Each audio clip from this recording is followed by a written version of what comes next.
This is Matt, and these are the vintage vinyl albums for May 2019. Lest we forget, the third album from Quiet Riot bears a notable distinction, one that would open the gates for many bands to follow. Metal Health is the first heavy metal album in history to reach #1 on the Billboard 200 chart, replacing Synchronicity by The Police in November of 1983. What this means is that, for the first time, metal gained mainstream recognition in a way that encouraged many listeners to check out not only Quiet Riot, but likely also Wasp, Motley Crue, Dokken, Rat, and countless other bands, many of whom from the burgeoning LA metal scene. And yeah, MTV helped a little too. And yes, I did say this is the band's third album, and not their first.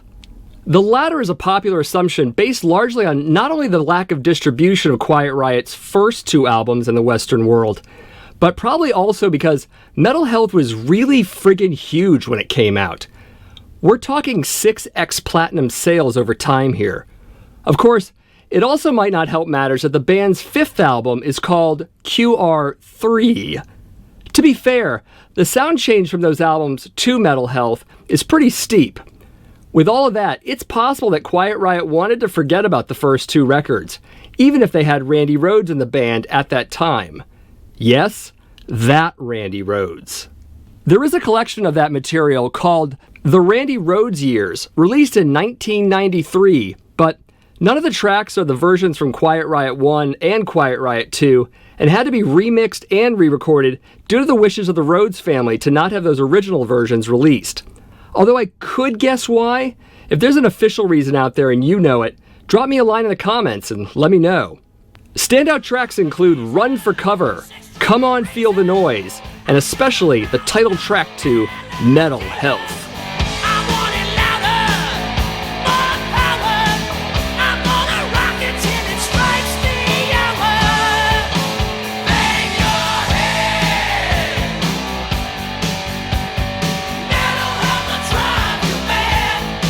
Of course, Come On Feel the Noise is a cover song, originally done by the band Slade.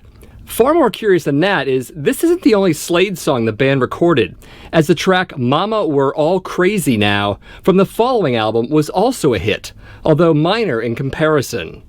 The other notable track is Thunderbird, which is a reworking of the version found on Quiet Riot 2, but with a lineup change to reflect the loss of Rhoads, who died the previous year in a plane crash. Whether through pathos or sheer passion, the track is the perfect album ender, and it shouldn't be any surprise that Metal Health is actually dedicated to Rhoads. He was an amazing guitar player, both with Quiet Riot and later with Ozzy, and was taken from us far too soon.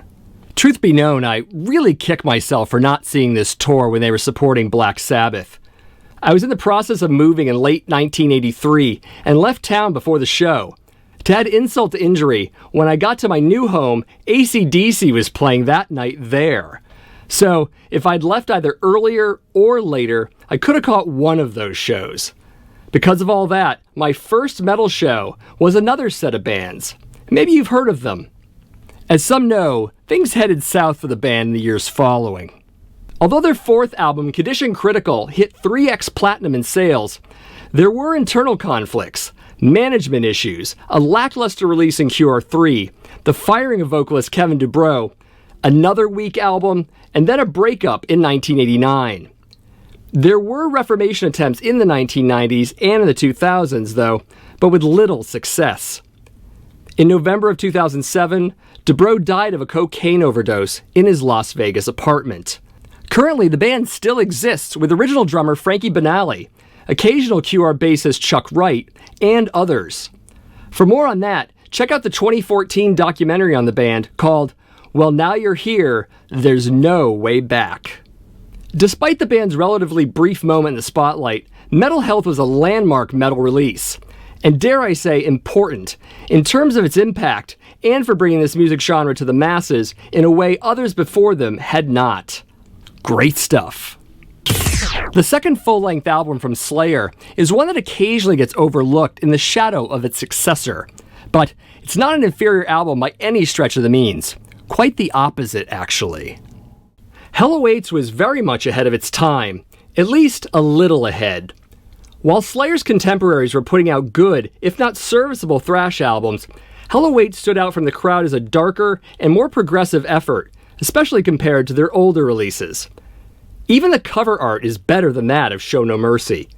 Yes, even if the latter got its own action figure.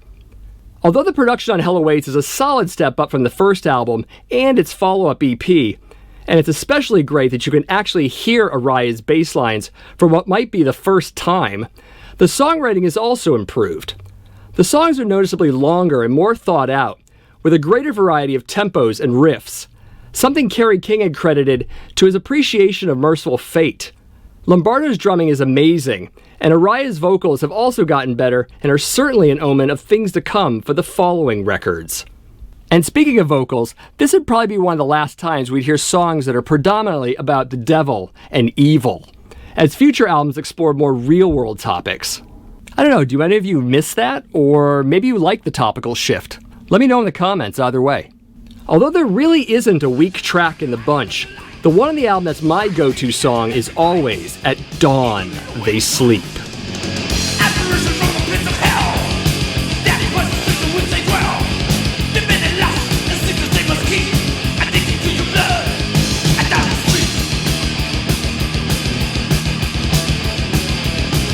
There is a strange point of contention on this track amongst fans, notably in the lyrics.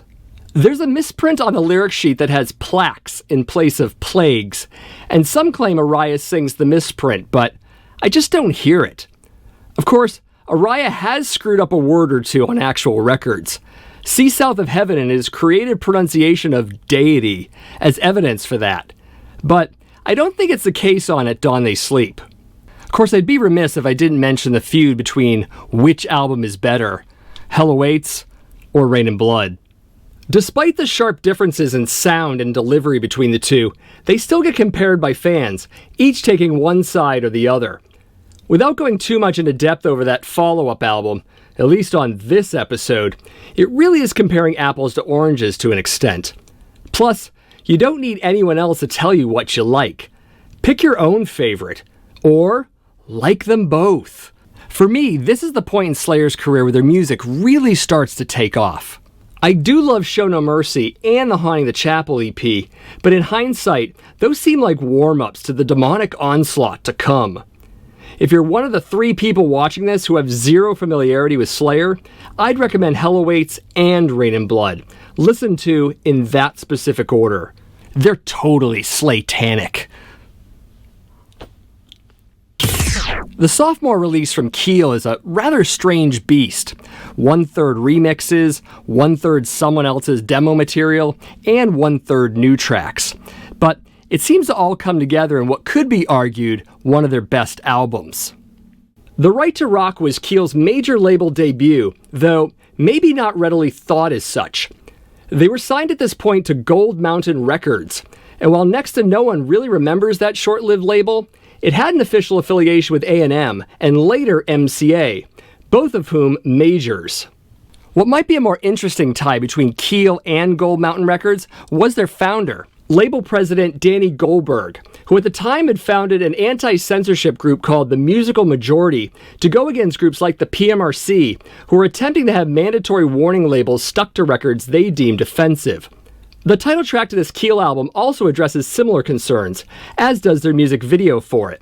And if you're interested, I did do a reaction video recently to Dee Snider's testimony at the PMRC hearings in 1985, and I'll link that at the end of the show. The Right to Rock is also well known as having been produced by Gene Simmons of Kiss. Though this isn't the first album he'd produced for another band. That distinction goes to the debut solo album by Wendy O. Williams entitled Wow, for which he also wrote and performed. But producing isn't the only contribution Simmons made to The Right to Rock. 3 of the tracks on the album, Easier Said Than Done, So Many Girls, So Little Time, and Get Down, were previous demo recordings from Simmons, songs that never made it to Kiss albums. Here's a sampling from Gene's 1984 unfinished demo version of Get Down, then known as Keep Your Tail Between Your Legs.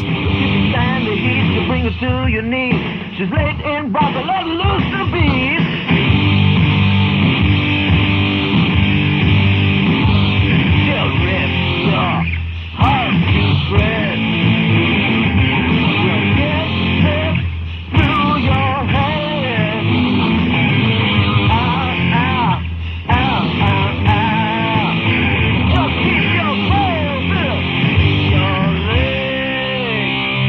As mentioned before, Keel recycled a few tracks, namely from their first album, Lay Down the Law. In addition to Speed Demon and their cover of the Rolling Stones song Let's Spend the Night Together, they also redid Tonight You're Mine, retitling it You're the Victim, I'm the Crime. Although the title track of this album is the popular choice for favorite song, with Back to the City a close second, mine is always the re-recorded version of Speed Demon.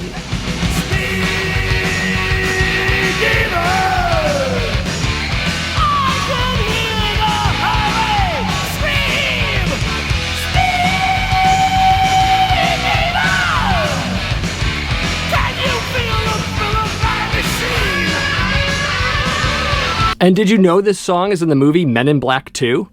Totally random, right? It's found in the post office scene with the alien postal worker sorting mail. Again, random, but a nice surprise. Out of all the tracks on the album, the weakest is probably Electric Love. But on an album that's otherwise reasonably consistent with good tracks, this one's still not bad. As mentioned in a previous episode, vocalist Ron Keel was in a band before this called Steeler, along with Yngwie Malmsteen. And if you're wanting the backstory, watch the February 2019 episode of VRP for that. I'll link it at the end of the show. In 2010, The Right to Rock was remastered and reissued by Frontiers Records as a 25th anniversary edition, which includes a remix of Easier Said Than Done and a newly recorded version of the title track. Sadly, no vinyl version. That same year, a new studio album surfaced called Streets of Rock and Roll, produced in part by Rough Cut singer Paul Shortino. And it's probably worth mentioning that Ron Keel is still making music, primarily with the Ron Keel Band, who released a new album in March 2019, as well as performed some live dates with the classic Keel lineup. He's got other music projects going on as well, and to keep up with that, log on to ronkeel.com. The 11th studio album from Black Sabbath is fairly maligned by some, but appreciated by others. Yes, opinions have been divided on this one, just as politics is for folks today. But you shouldn't write this album off quite yet, because it might surprise you. Born Again's initial controversy probably resides in the appearance of yet another vocalist. Replacing the great Ronnie James Dio, who went off to do a highly successful solo career, was Ian Gillan, who was in Deep Purple before this, and after this. Which is to say that this is the only Sabbath album with Gillan. Admittedly, he was an odd choice. Gillan's raspy blues rock vocals, taking the place of Dio's soaring opera metal pipes, might seem a bit of a downgrade, and maybe to an extent, it is. But Gillan turns up the power considerably on this one, and it oddly works with the Sabbath sound. Now, as well as Dio or Ozzy? Well, another point of contention here is the production. There's an almost muddy quality to the mix, strong on bass, but it still retains that Sabbath heaviness, along with the whole dark and evil thing. Could this be Sabbath's heaviest album? Possibly. In that capacity, it's definitely up there for me, alongside Dehumanizer, for crushingly dark riffs. Notable songs on Born Again include Trashed, Disturbing the Priest, and my favorite track, Zero, the Hero.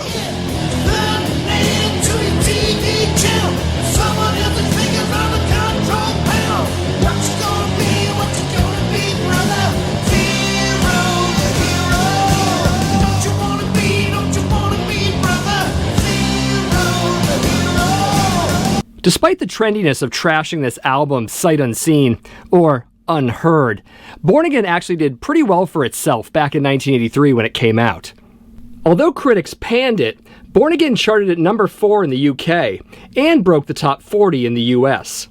Even in modern times, the album has experienced a bit of a revival among fans and bands, with existing cover versions out there from Cannibal Corpse, Opeth, Godflesh, and others.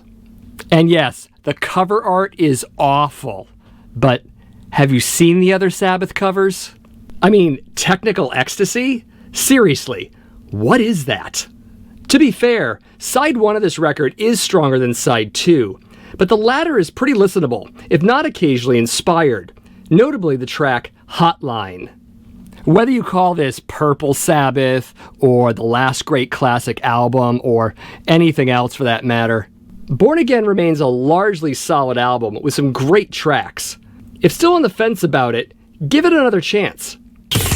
It's fair to say that Destruction is one of the most well-known and well-loved German thrash metal bands, alongside Creator, Sodom, and that band that sings about drinking beer all the time.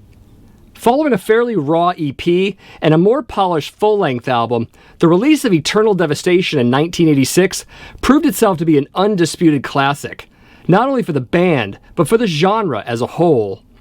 Originally known as Night of Demon, the band soon after changed their name to Destruction. 2 years later, they released a demo called Bestial Invasion of Hell, and that same year, the band signed with Steamhammer Records, through which they put out their Sentence of Death EP.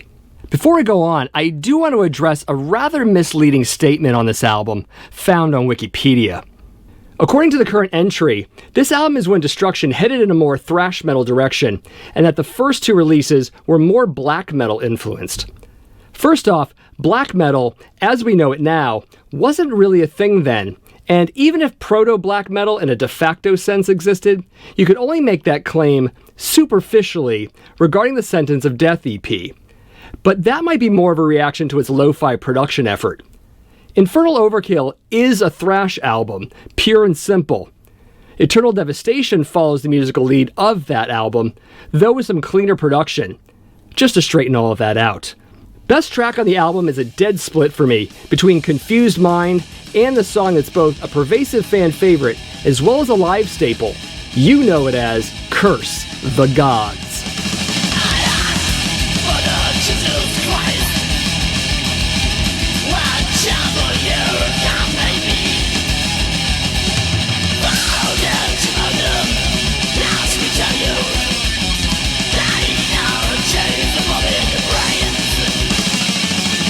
And you should definitely hear this album on vinyl and not CD. Let me explain. You see, those responsible for the 1998 issue of Eternal Devastation on compact disc did something both puzzling and obnoxious throughout the album. Before each and every track, there's this irritating hi-hat 4 count, but perhaps explaining it won't suffice. Here, listen to a few seconds of some songs from the disc.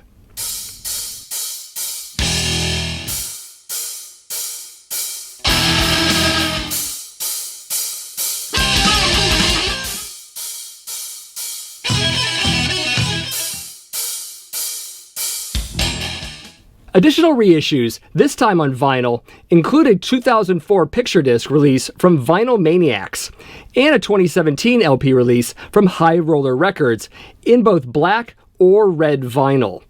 Reportedly, both versions lack the hi-hat 4 count thing. Of course, viewers of the show are welcome to confirm or deny that in the comments. And in case you might not know, Destruction are still around and are gearing up to release their 15th studio album, due out in August 2019. As for classic releases, I definitely recommend both Infernal Overkill and Eternal Devastation. Definitely start there. So, I'm guessing some of you have heard of Iron Maiden. One of the biggest bands that come out of the new wave of British heavy metal scene of the early 1980s. Sold over 100 million albums worldwide, many of which gold or platinum. Won a Grammy in 2011. Not to mention the countless bands claiming direct influence from Iron Maiden, including Metallica, Anthrax, Slayer, and certainly others covered on this show already. No matter where you turn, influence from Iron Maiden is everywhere. It's in a huge number of bands, you just can't ignore it. Recorded in September of 1984, in the Bahamas, Powerslave would see the return of the previous album's lineup, which is the first for the band. This 5th studio album's tour would also provide material for their first full-length live album, known as Live After Death. Powerslave also debuted at number 2 on the UK albums charts. All in all, not bad. Favorites on this one include the title track and Rime of the Ancient Mariner, not to mention the 2 singles for this record, Aces High, and of course, 2 Minutes to Midnight.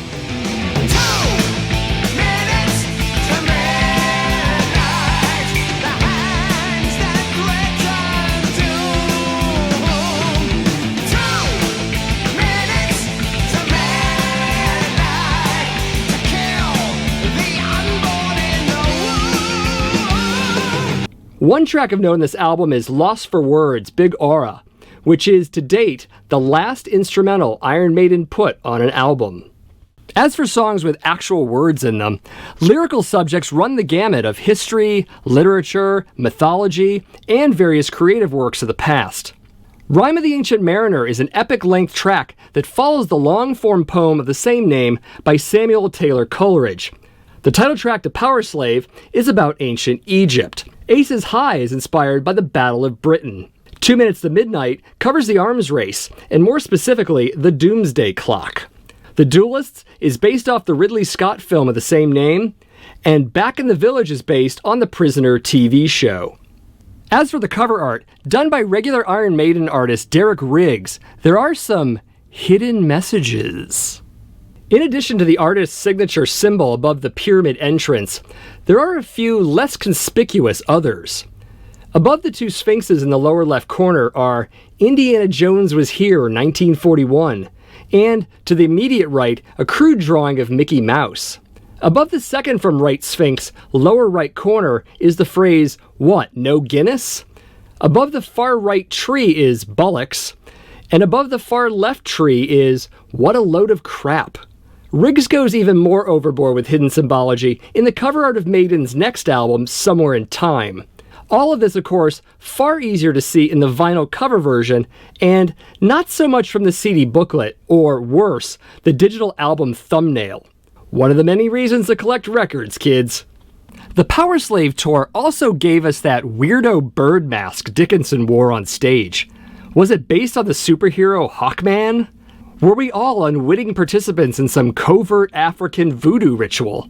I mean, he's had some rather curious stage apparel experiments in the past, but that mask pretty much tops them all. Though, he does seem to treat it with a healthy dose of humor by stating, quote, "I am proud to have been ridiculous," end quote. For vinyl, Powerslave initially came out in LP and picture disc formats, both released by EMI. In 2013, Yumi reissued the picture disc in limited edition, and in 2014, Sanctuary Records reissued the LP version. Although this album is a fan favorite, and considered one of the Untouchable 3, which is a nickname that Maiden fans have given a set of 3 albums that they consider are the best, my favorite, also in the Untouchable 3, is The Number of the Beast, though sometimes I waffle a bit between it and Peace of Mind. However, Powerslave is a masterpiece, with equally impressive tracks, immersive cover art, and more of the incredible musicianship and songwriting brilliance we've come to expect from classic-era Iron Maiden. Up the irons, indeed. Make sure to listen to the Vintage Vinyl Vivisection podcast, as a guest and I focus on a different album every episode. Band facts, production, personal stories, you name it. V3 is one of the 3 public podcasts I produce, all of which can be found at accusationnetwork.com.